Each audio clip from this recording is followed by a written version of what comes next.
Get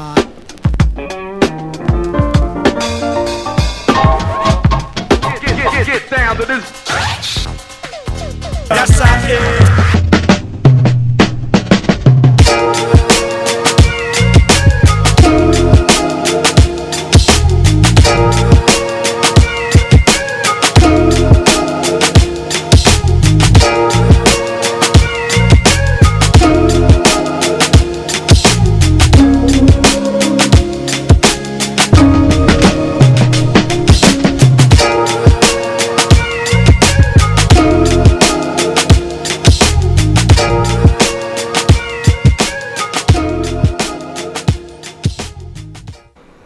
Yo, what's up? Welcome. It's another episode. Yes, I is live music production. Right now I'm just looking for a sample, some on YouTube. I found a channel of this guy. He plays a lot of Oriental instruments. So I'm not quite sure what this instrument is called, but just looking for a cool riff. A riff that could be translated into hip hop.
Okay, so what I'm doing right here is I'm gonna record directly from YouTube into an audio track in Logic.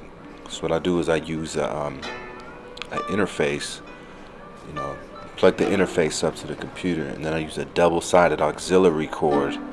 One goes into the interface and one goes right back into the headphone jack in your laptop.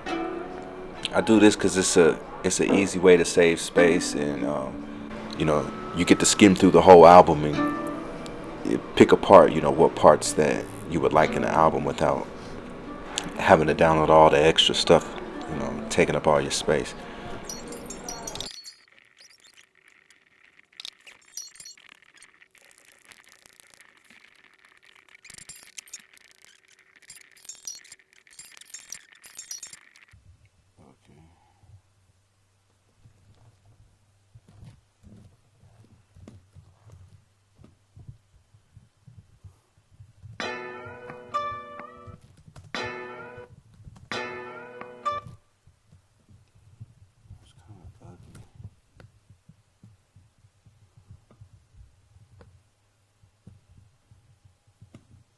Which will be deleted.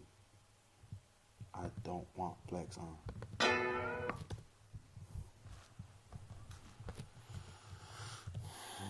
Okay.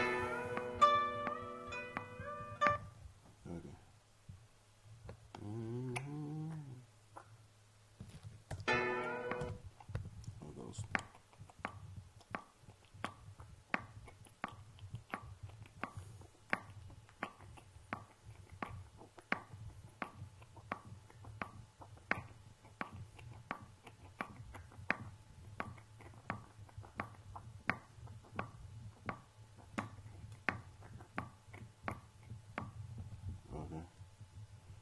To 9.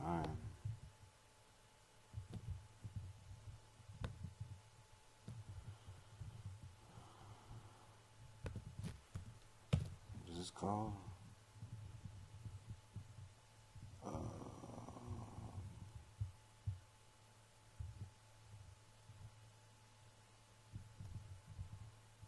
High mountain. High mountain.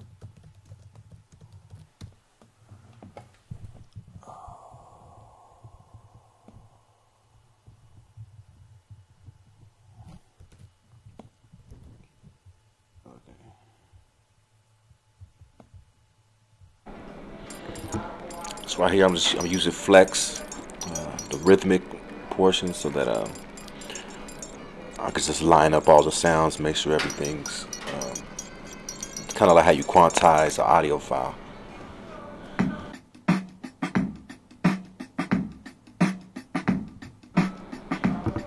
So here I got me just like a basic, drum break to be the foundation of the rest of the drums I lay on the track. I usually don't like to use just a drum break by itself. I just kind of like to use it for, you know, maintain like a live organic vibe. And then once you have the drum break on there, you can add all kind of instruments on top, and it'll still maintain that organic vibe that you're looking for. Another reason why I like to use drum breaks as the foundation of all my drums is it's kind of like like Foley artists. You know what I mean? If you look at Foley artists, and people make sound effects for movies, the drum break adds a lot of noise into the track, and it fills up a lot of space. That's why I like to use drum breaks, and because if you go in there without a drum break and you just put in software instruments, the track is gonna feel empty. It's gonna feel like there's something missing. So drum breaks always fill up all that empty space with noise. Weird.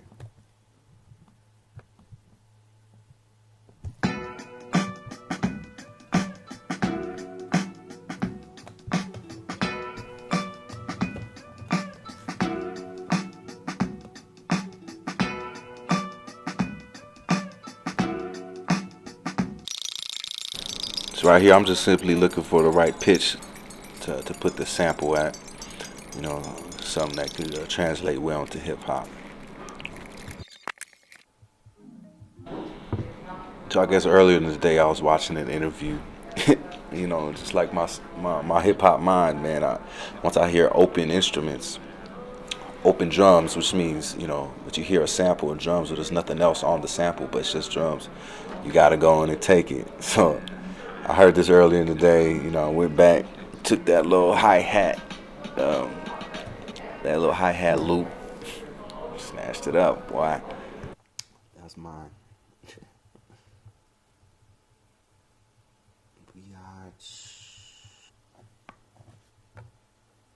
Snares and stuff. Some stuff.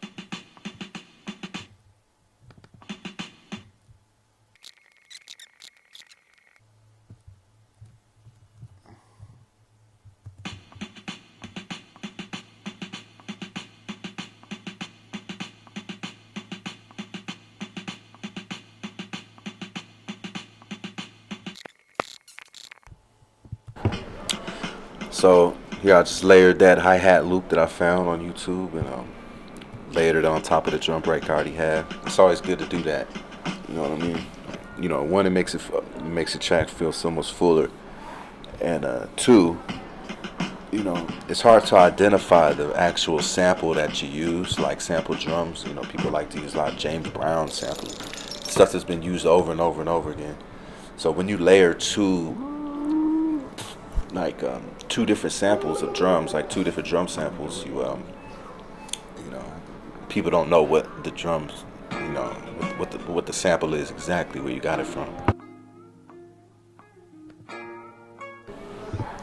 So what I'm doing right here, that main oriental riff that I used, I doubled it, put it on another track, and then I put it up an octave, so that and what I'm gonna do is I'm gonna run it through through a reverb, and I'm gonna run it through an echo, and I'm gonna eliminate all the dry. I'm gonna keep it all wet, so that it's like a little like a synth or like a string. It makes it turn into like a synth or a string or something. It's something to add on there, since it's a nice way to manipulate samples if you're not gonna go in there with all kinds of software instruments and stuff. Doing it like this will make the track feel fatter, fuller.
that's me. I was just laying a little kick down, just staying within the groove of the drum break, and yeah, it ended up being the explosive drums, Dr. Dre. So a simple drum pattern.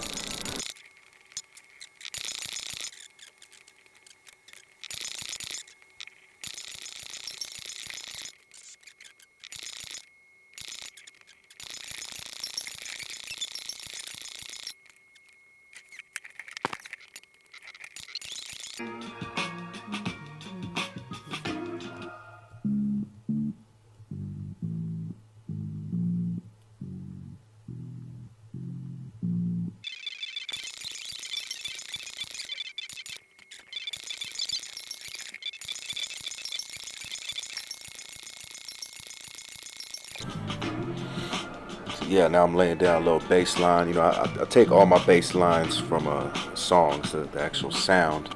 I take them from records, and then I basically transpose them, throw them across all my keys. So yeah.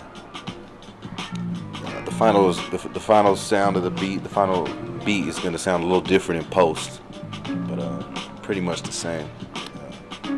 You guys probably heard it in the beginning of the video. So yeah, that's it, man. Y'all,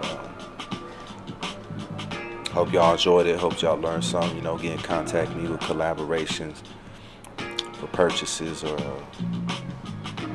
anything like that. So y'all stay up.